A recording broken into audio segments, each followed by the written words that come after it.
Preman di kawasan Tanjung Priok langsung disikat polisi pasca kunjungan Presiden Joko Widodo ke dermaga Jakarta International Container Terminal dan Terminal Peti Kemas Koja, Jakarta Utara, beberapa waktu yang lalu. Tak hanya di Tanjung Priok, atas perintah Kapolri, polisi langsung melakukan operasi preman besar-besaran di berbagai wilayah di tanah air. Aksi premanisme di Jakarta sejatinya sudah ada sejak zaman Belanda. Bedanya, saat zaman penjajahan para preman beraksi dengan merampok warga keturunan Belanda dan Tionghoa untuk kemudian hasilnya diberikan kepada masyarakat miskin.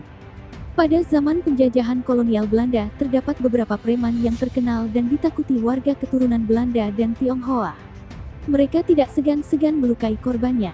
Pada pertengahan akhir abad 19, masyarakat Batavia mengenal Muhammad Arif alias Haji Darip yang menguasai Klender, Pulau Gadung, Jatinegara, hingga Bekasi. Sepak terjang kelompok Darip ini sudah kesohor sehingga pemerintahan Hindia Belanda mengiming-imingi hadiah kepada masyarakat yang bisa memberitahu keberadaan Darip. Dahulu target operasi yang dilakukan kelompok Darip bersifat patriotisme dan perampokan. Kelompok ini sangat selektif mengincar target operasi. Biasanya mereka mengincar orang-orang berkulit terang, seperti China dan warga keturunan Belanda. Pertengahan abad 19 sebenarnya ada juga beberapa preman yang kesohor. Mereka adalah sikonat yang biasa berbuat kejahatan di kawasan Kebayoran Lama hingga Tangerang. Sedangkan di kawasan Pantai Utara, ada preman bernama Angkri yang menguasai kawasan Marunda, Tanjung Priok, dan Ancol. Keduanya sama-sama merampok untuk diberikan ke warga miskin. Sepak terjang Angkri hampir sama dengan si Pitung yang sudah melegenda di Marunda. Kendati begitu, belum ada catatan yang mengaitkan kedua orang ini. Pasca kemerdekaan Indonesia, Jakarta yang menjadi ibu kota negara memasuki zaman yang rawan dengan kekerasan dan tindak kriminal. Sebagian besar pelakunya merupakan eks-pejuang Laskar yang kehilangan pekerjaan karena revolusi telah usai. Mereka yang tidak terakomodir dalam institusi resmi militer memilih dunia kekerasan untuk menyambung hidup. Daerah-daerah ekonomi seperti Pasar Senen, Mr. Cornelis, Tanah Abang, dan Tanjung Priok menjadi tempat menyandarkan kebutuhan hidup. Mereka menjajakan diri sebagai penjaga keamanan, centeng alias jagoan.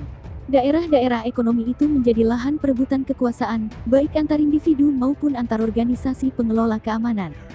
Hal ini yang menjadi penyebab utama daerah tersebut dinamakan oleh masyarakat umum waktu itu sebagai daerah underworld, dunia hitam, yang dianggap seram dan menakutkan. Tanjung Priok sebagai pelabuhan utama kota Jakarta menjadi salah satu lumbung ekonomi yang dipenuhi para jagoan. Mereka berangkat dari berbagai macam latar belakang etnis. Secara umum tidak ada penguasa tunggal dari latar belakang etnis dalam dunia kekerasan di kota Jakarta. Dua etnis yang pernah eksis dalam percaturan underworld di Jakarta Utara atau di pelabuhan Tanjung Priok dan sekitarnya adalah etnis Bugis dan Banten. Salah satu nama jagoan yang legendaris sebagai penguasa pelabuhan Tanjung Priok hingga akhir tahun 50-an adalah Lagoa, tokoh masyarakat Bugis yang bernama asli Labuang de Pasore. Selain sebagai tokoh masyarakat, Lagoa juga dikenal sebagai seorang jago yang merangkap menjadi mandor pelabuhan.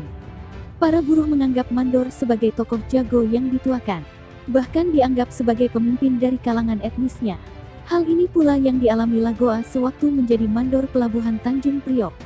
Tidak hanya di kalangan etnis Bugis Makassar saja, Lagoa juga dipandang sebagai tokoh masyarakat yang punya karisma oleh etnis lain yang ada di seputar pelabuhan Tanjung Priok. Di pelabuhan Tanjung Priok juga terdapat tokoh lain berasal dari etnis Banten yang berprofesi sebagai mandor, yaitu Haji Citra yang bernama lengkap Haji Citra bin Kidang. Namanya sudah kondang sebagai penguasa-penguasa pelabuhan Tanjung Priok sejak akhir tahun 1920-an yang direbutnya melalui pertarungan sengit dengan jago yang juga berasal dari Banten. Kedatangan Lagoa di pelabuhan Tanjung Priok sedikit banyak mengusik pendaringan Haji Citra bin Kidang. Sebab itu perseteruan kedua tokoh ini legendaris di pelabuhan Tanjung Priok. Kerap kerusuhan sering terjadi di pelabuhan Tanjung Priok karena perebutan kekuasaan dari dua mandor berbeda etnis ini, tidak sekali dua kali mengakibatkan korban nyawa yang menghiasi berita di koran-koran ibu kota kala itu. Cerita kedua tokoh mandor pelabuhan Tanjung Priok dari berbeda etnis ini meski diawali dengan perseteruan namun berakhir dengan harmonis.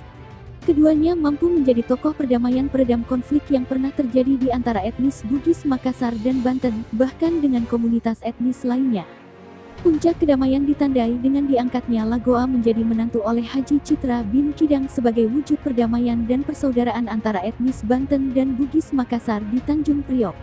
Pelabuhan Tanjung Priok sebagai daerah dengan penuh kekerasan terus berlanjut sepeninggal mereka berdua, bahkan meluas hingga keluar daerah pelabuhan. Hingga di pertengahan tahun 60-an terjadi konflik besar yang memakan banyak korban jiwa antar beberapa etnis penguasa daerah kekerasan di Tanjung Priok. Bahkan sampai harus melibatkan pejabat tinggi militer yang juga tokoh masyarakat Bugis saat itu, Brigjen TNI Andi Muhammad Yusuf Amir dan Kol TNI Ahmad Daeng setuju untuk mendamaikan. Sampai kini, Tanjung Priok masih dikenal sebagai daerah keras meski tidak lagi sekeras dulu.